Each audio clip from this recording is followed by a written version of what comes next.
have another super amazing guest for you, Christine Hassler, who is the best-selling author of 3 books. Most recently, Expectation Hangover, Free Yourself from Your Past, Change Your Present, and Get What You Really Want. Christine left a successful job as a Hollywood agent to pursue a life that she could be passionate about.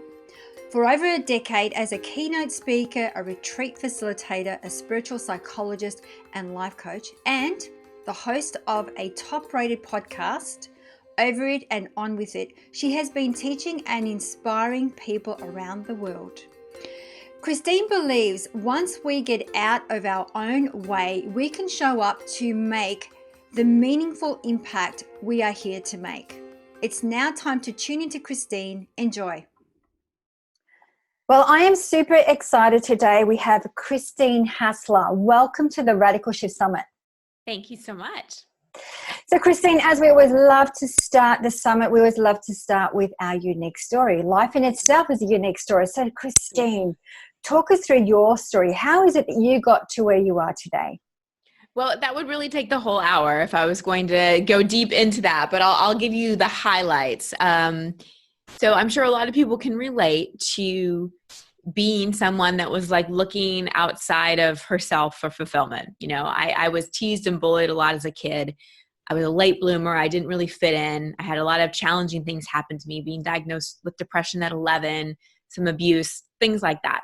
And so I decided at a very young age that, well, something must be wrong with me, and that the only way that I was going to be of value in the world is if I achieve things. I was like, well, if I don't fit in, if nobody likes me, if I'm a little bit different, a little bit broken, then, because basically I felt not enough on some level, then I'm the smartest girl in class and I'm just going to achieve things and I'm just going to do.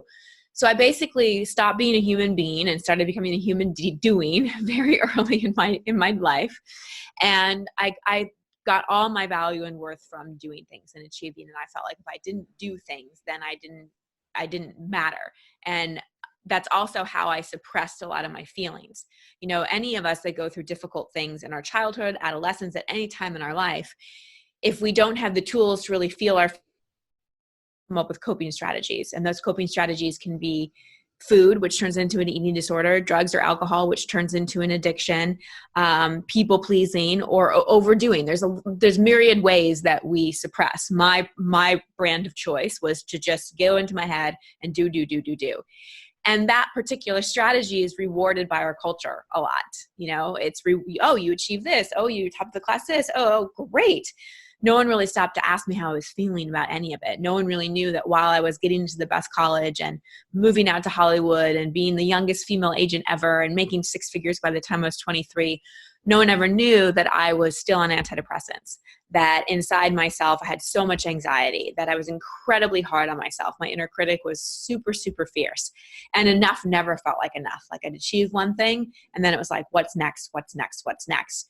And on the outside, I did a really good job of wearing a mask and seemed like I had it all together in the outside world. But on the inside, like I said, very stressed out, depressed, hard on myself, so on and so forth. And that showed up in my external life as well. Although I was successful in my career, I would attract not so healthy relationships. I had different physical symptoms. And finally, it reached a point where I just kind of couldn't take it anymore. And I'd started to work with a coach, which was very different from all the psychologists and psychiatrists I had seen since I was 11. And I started to get into spirituality and all those kinds of things. And I just knew I needed to make a change. So I decided to leave my incredible job that I worked so hard for, that so many people would have killed to have the job that I had. And I just quit. And I kind of floated around for a while, but in addition to quitting, I was engaged and was broken up with by my fiance 6 months before my wedding. I was diagnosed with an autoimmune disorder on top of all the other stuff. I was estranged from my family and I was in tons of debt. So I really hit a rock bottom at 25, 26 and had the awareness that the common denominator in all the circumstances was me. And that was a turning point for me because both in my own work and working with a coach, I realized, well, if I can create all of this, then I can create something different. And maybe all of this was here to teach me something. And so I became consumed with personal growth and development, like anything I could get my hands on, workshops, books, seminars, coaches, eventually getting spiritual psychology, like I just devoured it. And it was my way through. It was my way through. It was how I learned to deal with the feelings I had suppressed for years, deal with the physical symptoms, find a softer voice inside myself so I didn't have to be critical, learn that my worth wasn't dependent on what I could achieve. So many things came from that. And that eventually led to my career, which is a coach and a spiritual psychologist and a facilitator and a speaker and a podcast host and everything else that I do. I feel like it's kind of like when you eat at a really good restaurant and you want to tell all your friends, or you see a great movie and you want to tell everybody about it. That's how it's been for me. I think back to my 20-something self and go, wow, look at my life today. I never thought I could feel this way inside and have what I have in the external world. Like, it's beyond my wildest dreams. And that's what motivates me and inspires me to do what I do. Wow. I think you're very courageous. And there's a few, I guess, questions that come to mind right now is, one, how did you work through and work with your inner critic? Being so fierce, like you say, what was your little trips or tips, I should say? Well, it's still there. It's still, she still pipes up every now and then. But I have more of a friendship with her. The biggest thing about working with my inner critic is I learned being critical of the inner critic doesn't work. Like, when the inner critic comes up going, oh no, there's my inner critic again. Like, judging our inner critic doesn't work. So what I found is that, she has a good side, and her motives are good. She's there to protect me. She's there because she thinks that if I'm hard on myself, that will keep me motivated. That will keep me being better. And so I've had to have many conversations with my inner critic. And this is a process that I teach where I literally will set up 2 chairs, and Christine will sit in one chair, and Christine's inner critic, I've given her a name, sits in the other chair. And I literally move from chair to chair and have a conversation between myself and my inner critic. And I've given her a new job description and a promotion, because it's hard to kill off parts of us. It's hard to have them just go away. So I've transformed her. I've promoted her to become more of a coach. And so she's allowed to give me feedback, and I'm allowed to have conversations with her, but we just do it with a lot less judgment. So I can give you an example. I've been a speaker for about 11 years, and I would speak, and then I would get off the stage, and my inner critic would be like, da, da, da, da, da, da. I mean, she would just like have a field day with me. And you would have thought, according to my inner critic, that I gave the worst speech ever in the history of speeches of the world. And then my assistant would call me, and she'd be like, they loved you. And I'd be like, ugh. So like, it started to make it clear to me that what my inner critic was telling me and the feedback I was getting from the outside world were 2 different things. And so I realized that she comes up because she really cares about helping people, and she really cares about speaking. And there's a part of me that wants to give myself feedback, but I've learned how to sit down and do that neutrally and go, okay, here's everything I did that I loved. Here's the opportunity for growing. And that's how a coach works with us too. So it's just like slowing it down and making her more of a coach. Oh, I love that. And I love the fact you've created some sort of boundaries, the things that you can and can't do as part of your relationship. That's fantastic. So the other thing that I had in mind too, and for our viewers, what does spiritual psychology offer? Just so that we know, if we want to reach out to you, what are we expecting out of sessions? Well, so I went to a place called the University of Santa Monica in California, and they are the only place in the world, as far as I know, that offers a master's degree in spiritual psychology. And actually now they don't even offer the master's degree anymore. It's just a certification program. But the way they teach it is they put the soul back into psychology. So over time, the art of psychology had become very mental, become very label-based, this is what happened to you, and this is why you are the way you are, and you have this label, and and it didn't have any spirituality to it. And spiritual psychology looks at human beings as spiritual beings having a human experience, and that everything that's happened in our life, we chose on a soul level to learn from, grow, and expand. So every challenging thing is for our growth and evolution. That's the spiritual part. The psychology part of it also helps us understand like our brain and go, okay, well, if you had an alcoholic parent, then that the part of your brain as a child that needed to feel safe didn't really get that. And so you're probably going to be less trusting of people. Let's work with that. So the psychology part helps us understand like how our past impacts our present and our future until we heal our past. And the spiritual part helps us see it from a higher altitude so we don't get stuck in victim mode. It's a way to look at our issues and our past without the lens of a victim, but more from the lens of a seeker, and go, every human being has all the resources they need to heal anything. Does that make sense? Oh, absolutely. I mean, I think from a spiritual psychology, it really makes you more accountable rather than blaming parents, relationships, whatever that may be. It's like you chose this soul experience, and there's lessons in it. Yes, and also tremendous compassion. You know, like I've been coaching people for 14 years now, and people have been to hell and back in their lives. And it's like, wow, your soul chose a very advanced curriculum. And so you don't spiritual bypass that. You don't go, oh, well, you chose it, and what are the lessons? We look at the pain, and this is so much of what I teach in my programs. You know, one of the things that I love teaching, because I think it's something that's skipped over a lot in the personal development world, is how to release our emotions, like how to feel our feelings and not get lost in them, because we can't just meditate or analyze our way to healing. You know, we have to sometimes feel the old feelings, release them from our body, so that we can then also release the belief systems and the meaning that went with them when we first felt them. So it's really looking at us as holistic beings and being like, all right, we have emotions, we have a mind, we have a body, and we have a soul. How do we work with all of that to really evolve? Right. How do you help someone like open that up? Because I know that when you're talking about spiritual bypass, some people are just, and I'm going to put my hand up, including myself, I'll make excuses for people or for things that occur as a way to, spiritual bypass, not have to deal with the emotion, not have to deal with whatever's really sitting in front of me. Yeah, no, it's convenient to see the silver lining in something sometimes, you know, like if someone does something and like we know we need to set a boundary or speak our truth to them, and it could be a confronting conversation, it's easier to go, well, they're doing the best they can, and you know, they had a father that was tough on them, so I'm more evolved, I'm going to take the high road, I'm just going to let it go. Or, you know, something from our past, like maybe a breakup that we never healed, or something that happened with our parents, or whatever it may be. Again, we can go to that, I'm just going to meditate and see the blessings and jump to forgiveness right away.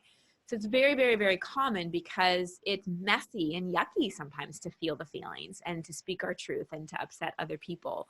But sometimes it's in the messy and the yucky that we find the freedom, you know? So how we go into that is with tremendous courage, and with like letting go of the attachment that it's going to be easy, or that it's going to be okay with other people. You know, when I've gone into some of my shadow, like my dark side, my wounds, I've kind of known, okay, well, this probably isn't going to be super fun, but I'm going to get it free. You know, I didn't love going back and feeling some of my deepest pain and crying and yelling and screaming, but it got it out of my body. And the thing about releasing the feelings is you don't have to relive the experience. And I think a lot of people are misinformed about what emotional release work is. It's like, you know, when I was releasing my feelings around abuse, I didn't have to go back and remember the scene. I didn't have to take myself back to the situation. I just gave myself permission to access the fear and the shame and the feelings and just feel them so they could move out. While at the same time, there was a part of me that was holding a loving space of compassion. Because there's the part of us that feels the feelings, but then there's our higher self that just holds this place of compassion and unconditional love. And it's like, it's okay, sweetheart, let it out. You're okay, you're safe. And we do it when we're in a safe place. And honestly, I wouldn't have been able to do it had I not had the right coaches and teachers and guides. I think that, you know, we live in an interdependent world. There's a lot of personal development we can do personally.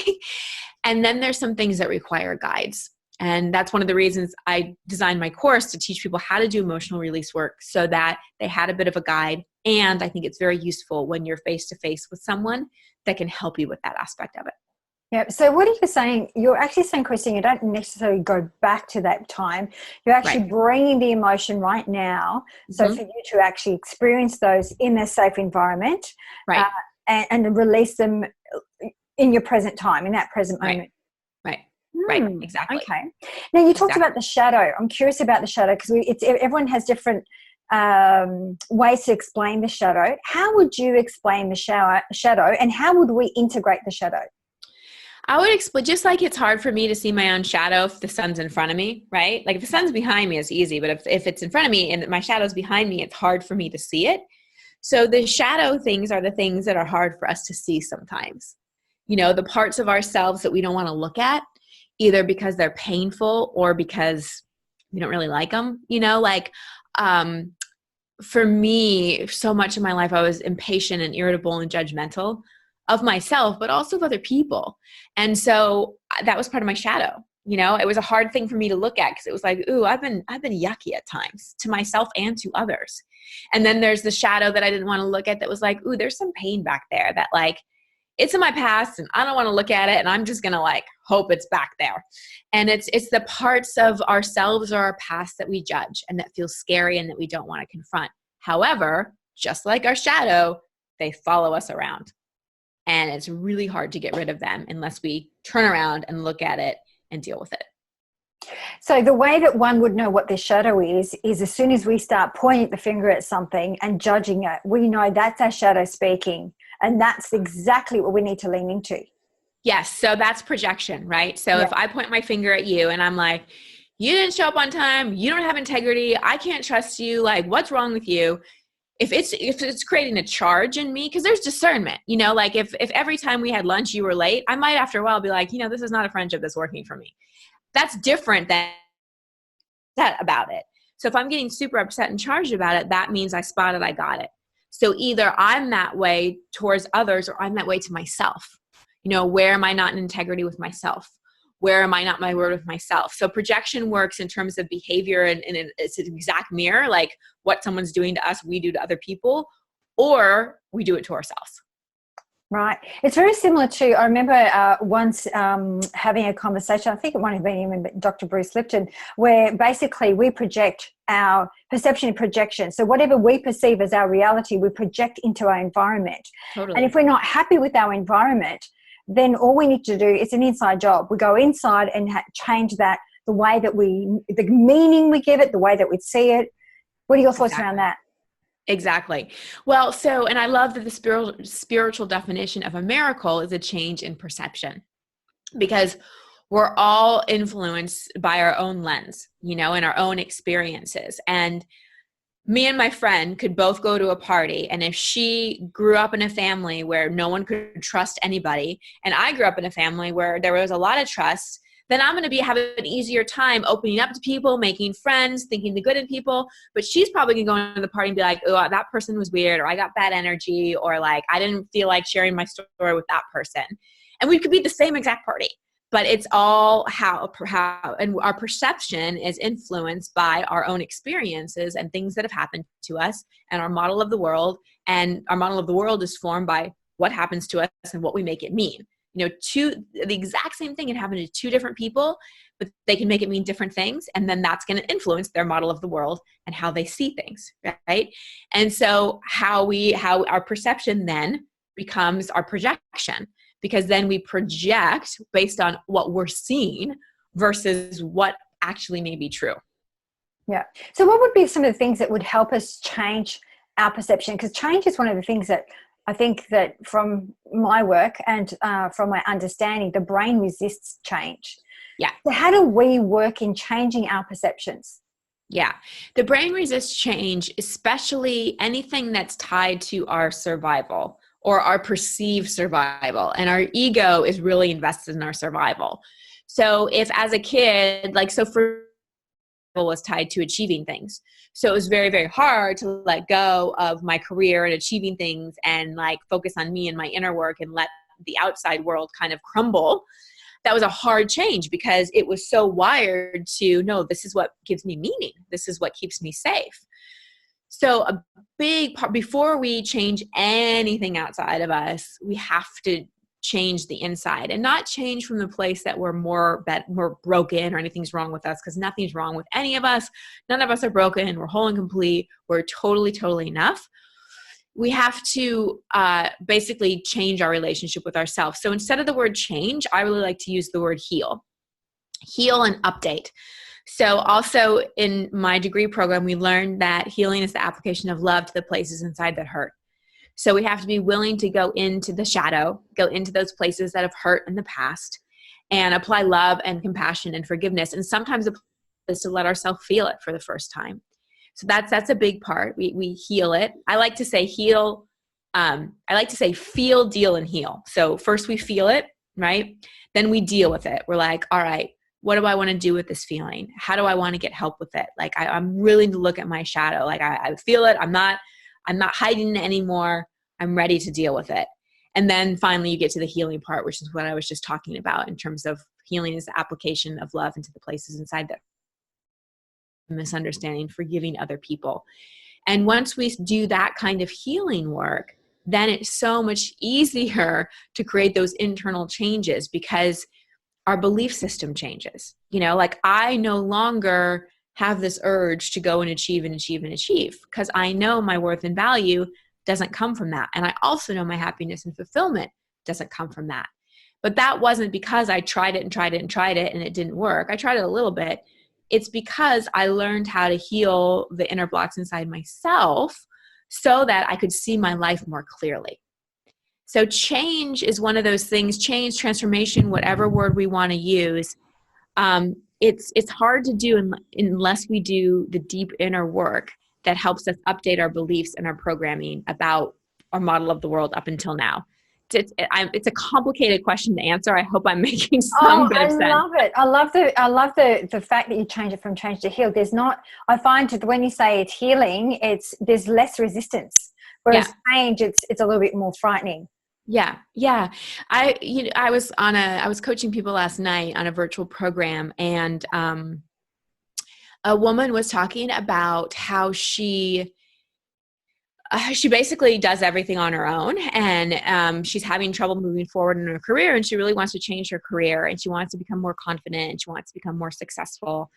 And what the coaching got to is she doesn't ask for help. She doesn't hire people. She doesn't ask for help. She does it all on her own. And I talked to her for a bit, asked her a bunch of questions, and turned out she grew up with alcoholic parents. Both her parents were alcoholic.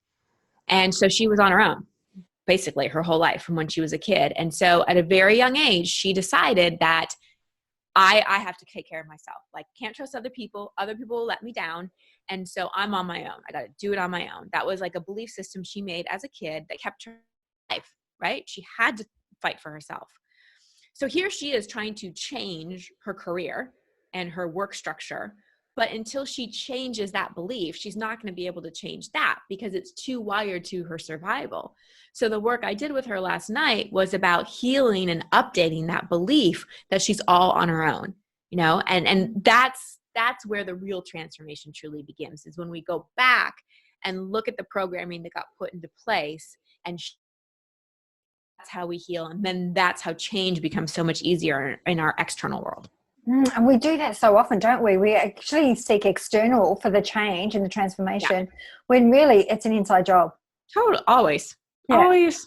Yeah. The other thing you talked about, Christine, was ego. And I know with the spiritual psychology side of things, you work with the soul. So how does one differentiate between the ego and the soul? Oh, you can feel the difference for sure. The ego is very attached to control. And the ego does not like change, really, very much at all. So the ego is like, what keeps me safe? What keeps me secure? What keeps me in control? And what keeps me like validated? You know, ego is like fighting for those things. The soul is like, what's going to help me grow? What's going to help me evolve? What's going to help me feel more love and more fulfillment? And so the soul will be like, ooh, a divorce would help that. Or getting cancer might help that. And the ego's like, no, we are not doing those types of things. That's terrible. No, that is not what I want. The ego is very attached to what it wants, and the ego thinks it knows everything. And the soul is the one that really knows. So when we feel ourselves attached to something, when we feel ourselves in the midst of an expectation hangover, that was the title of my last book, is because so many people, they don't come to me as a coach when everything's going great. They come to me when life throws them a curveball of some kind, or things don't go according to plan, and their ego's like, I've got to fix this. And so when we're in that sense of panic, when we're in that sense of fighting and gripping for control, and we're blaming other people, or we're blaming ourselves, we're blaming the president, or we're blaming the government or whatever, that's ego. But when we're in a place of acceptance, when we're in a place of curiosity, when we're in a place of wonderment, when we're in a place of deep compassion, that's the soul. So it sounds like the soul has a softer approach and the ego is a little bit more Totally. out there. Yeah. So from an energy perspective, when you're saying you can feel it, there's just a lot more softness around the soul. Yes, the ego judges. Yeah. The soul doesn't.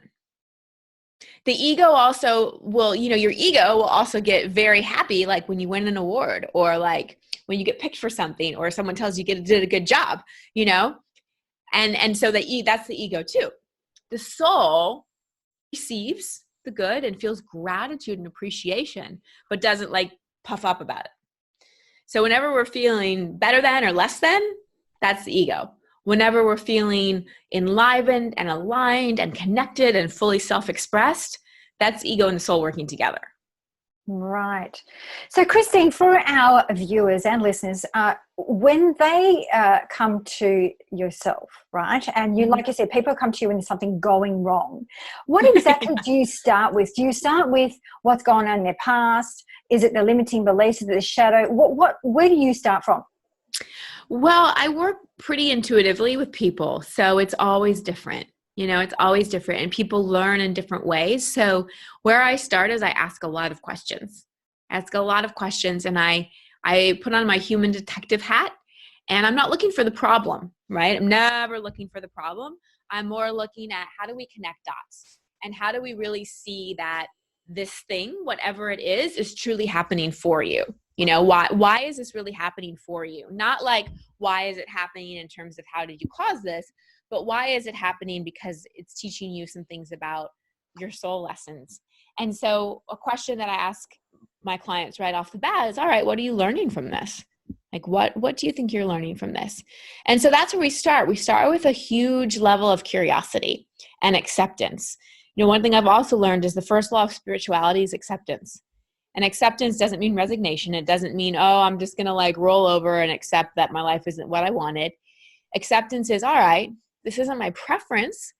However, I'm going to stop fighting with reality. Byron Katie, who I'm sure you know, one of my favorite quotes is from her. She says, when you fight with reality, you only lose 100% of the time. Oh, so true. That's true. So when we accept something, like I recently have had a physical thing, a neck and back thing.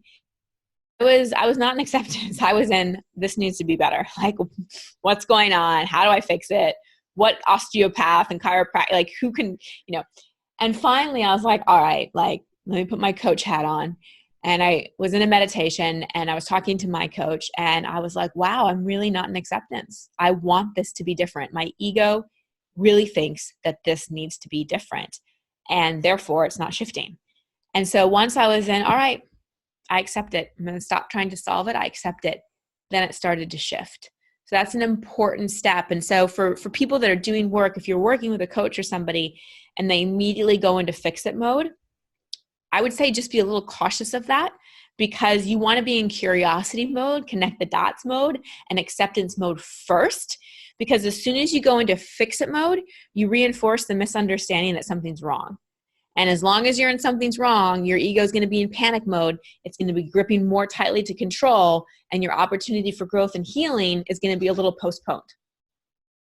Well, that's really resonating with me, Christine, because I too have had a neck situation and definitely not in the acceptance energy, but I did look up the metaphysical body, which then tells you, where does your pain come from? So from an emotional level, there's certain emotions that get stored in our body. Sure. Yep. So what are your thoughts around now, people that find the root cause of their problem? Because I think that I do that.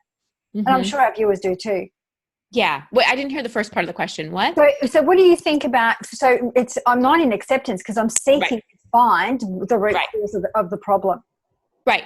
Well, you could still be in acceptance and looking and be curious about what the problem is here to teach you. Yeah. So that's a different way in. Because I believe in that too, right? Like, of course, the next stuff and the metaphysical stuff, and it's about heart and mind, it's about stubbornness, and it's about surrender, and it's about all those things. So it's looking at, all right, well, what is this teaching me? Like in this moment, like where is my opportunity to learn and grow?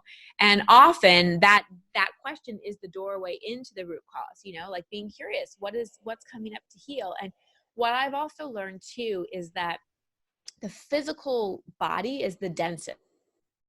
I've done a lot of emotional and spiritual, psychological, metaphysical release work, a lot of energetic work. And I think now my body is starting to release a lot of it. And it's like coming out physically.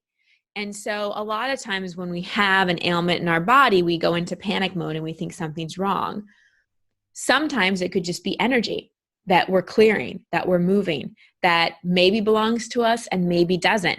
But again, if we're in panic mode, if we're in fix-it mode, we can't be open to that kind of curiosity. That's so true. So basically, somebody goes through a healing. What you're saying is you're removing layers. Hence, you could end up maybe feeling a little bit worse initially. So then you just keep removing those layers. Is that correct? You keep removing the layers. I like to think of it as like, when it kindly gets to the feeling level of the body, it's like making its way out. If something was really something we've been holding for a while, like as it's like moving, it's moving out. Now I'm not saying you bypass going and getting checked out by a doctor and all of those kinds of things.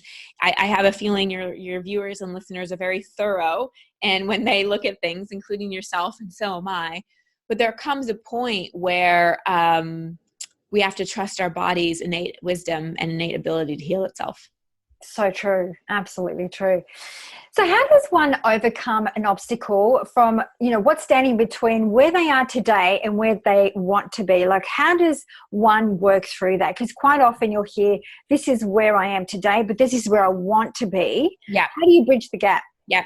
I love that you're asking that, because that's like when people go to my website, that's their free gift is a process that takes them exactly through that. So really, when you're looking at, okay, here's where I am now and here's where I want to be, it's not like what action steps do I need to take to get there. It's what roadblocks are in the way, because action steps are easily revealed and easily come to us when there are no roadblocks or obstacles. So it's just like if I was driving in my car, I live 30 minutes from the downtown. So if I got on the freeway, I can't see downtown, but if there's no obstacles on the freeway, I'm going to make it there. Even though I can't exactly see it, I don't know exactly how the road goes. But if there's like car accidents and obstacles and construction, I'm not going to be able to get there. I'm going to feel very, very stuck. And so people feel stuck because there's limiting beliefs, there's old emotions, there's fears, there's logistical things, there's roadblocks basically. So we look at, all right, if I'm here and I want to be here, what's preventing me from doing that? What are the roadblocks are in the way? Is it fear? Is it that, I feel like I can't do it? Is it that like I really am not prioritizing it? Like what is in my way? And when you ask those questions and start dealing with the obstacles, then the action steps towards what you want becomes so much easier to see and take. Gotcha. So, Christine, do you think that people initially understand straight away what the obstacle is? Because I know for myself, and I also myself have clients where I coach, that sometimes they cannot see the obstacle or don't really it's almost like in denial. I don't have an obstacle. Just something keeps getting in the way. It's not me. Yeah. Yeah. Well, then they may not be ready to see the obstacle. Yeah. So they may need to be stuck and be frustrated and keep hitting the same wall over and over and over again until they're finally ready to see the obstacle that's in the way. Yeah. Okay. Yeah. Gotcha. So looking at your life, you've had a quite, I think, adventurous life and started very young and very successful. And as part of our tribe, we do have a lot of women and very young women as well. So how does one boost their self-confidence or their self-esteem through conflict? Through conflict. Well, first of all, to me, confidence can be defined quite simply as radical self-acceptance. Like that's really what confidence is. It doesn't come from doing things. It doesn't come from learning new skills. It comes from radical self-acceptance and enthusiasm for who you are and where you are in your life. So that's the first thing. And in terms of confidence coming from conflict, you know, I think back to my 20s, and I put so much pressure on myself not to fail. And I didn't really realize that my greatest learning opportunities and the things that make me so good at what I do now would come from my perceived failures or my conflicts or my expectation hangovers, because I learned to trust myself. I learned how to navigate. I learned that I could fall flat on my face and get up. And the getting up process would teach me way more than succeeding would have taught me. And so I would say, you know, and I see this so much, especially with young women, they put so much pressure on themselves, and it's so easy to feel pressure. I mean, just open up Instagram and you scroll through it for 0.5 seconds and you can feel like you're not doing anything, you know, like you go into a comparison coma straight away. So I think that it's really important to know that anything like projection, like we were talking about with the negative projection, like if you annoy me, that's something. So you spot it, you got it, also works the other way.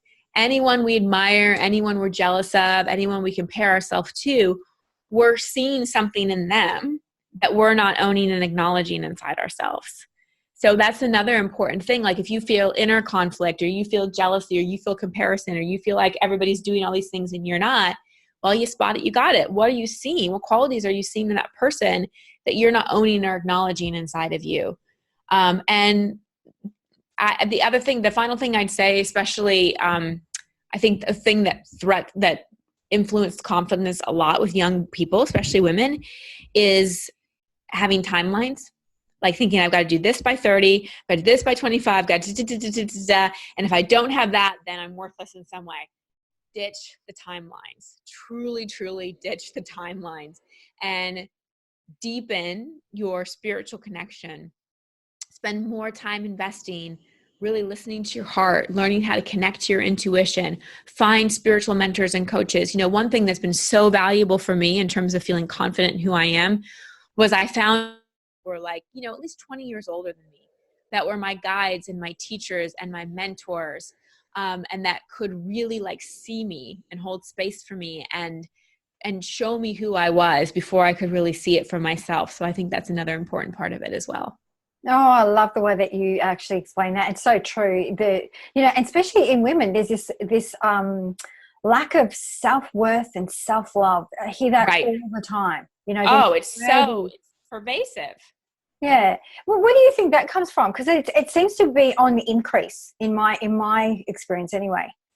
Well, gosh, I mean, I honestly think it's from our exposure to everything, social media, everything. Like there's just so many ways that we can compare ourselves to other people. It's ridiculous.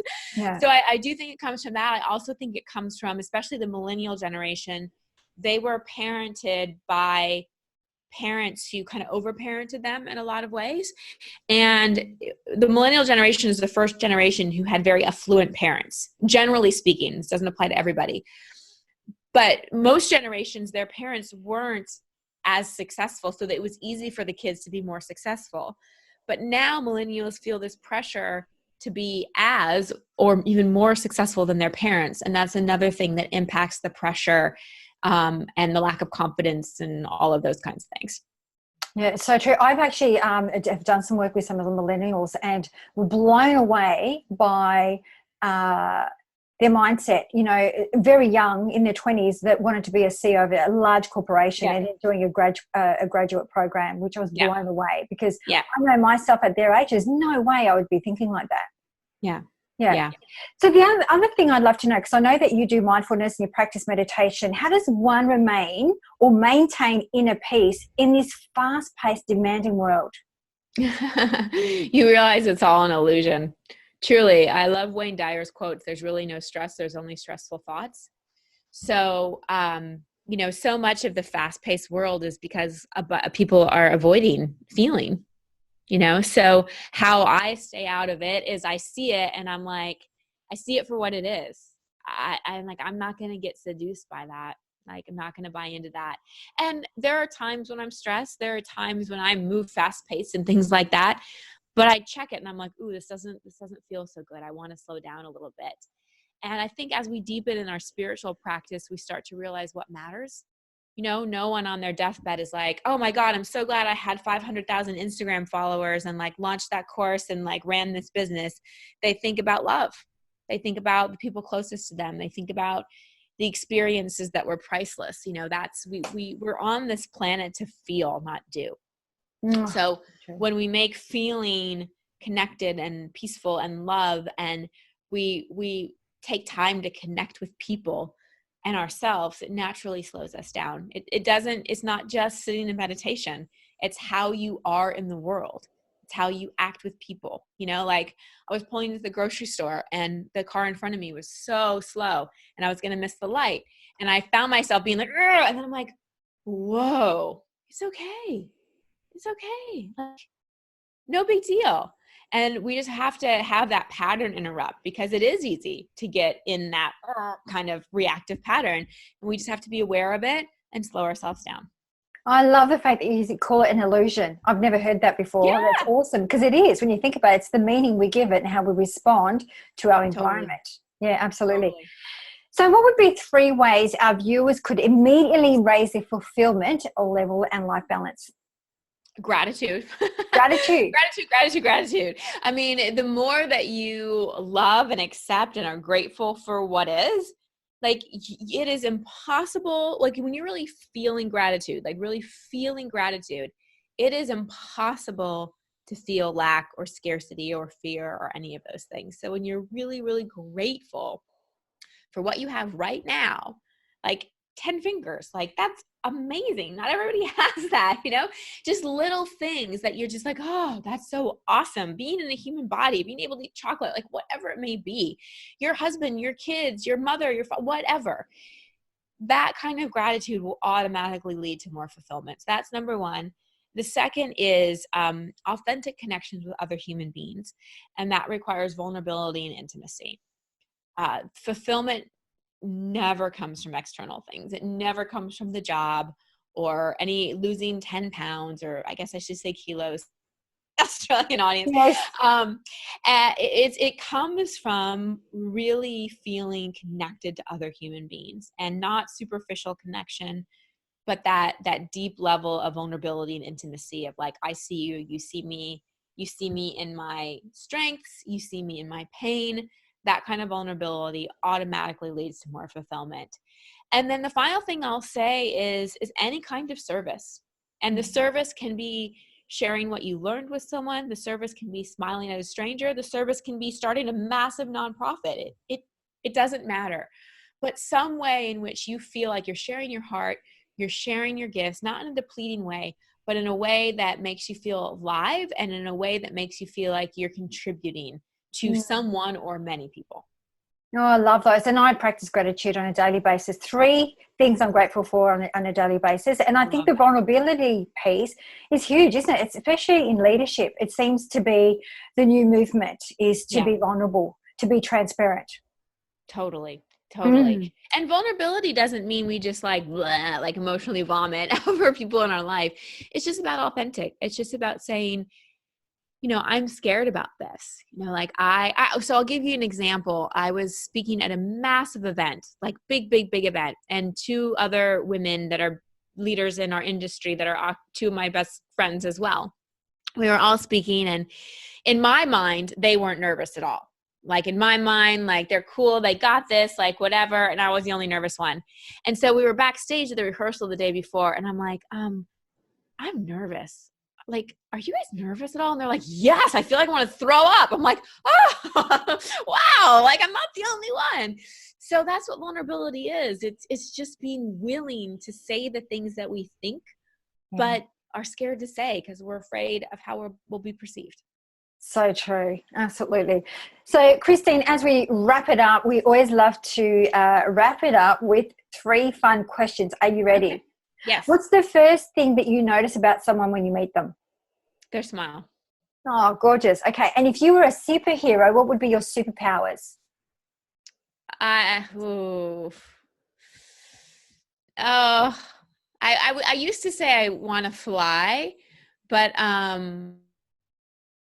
I think that my superpower would be like somehow I'd have the ability to drop people into their heart so they could feel self-love like fully.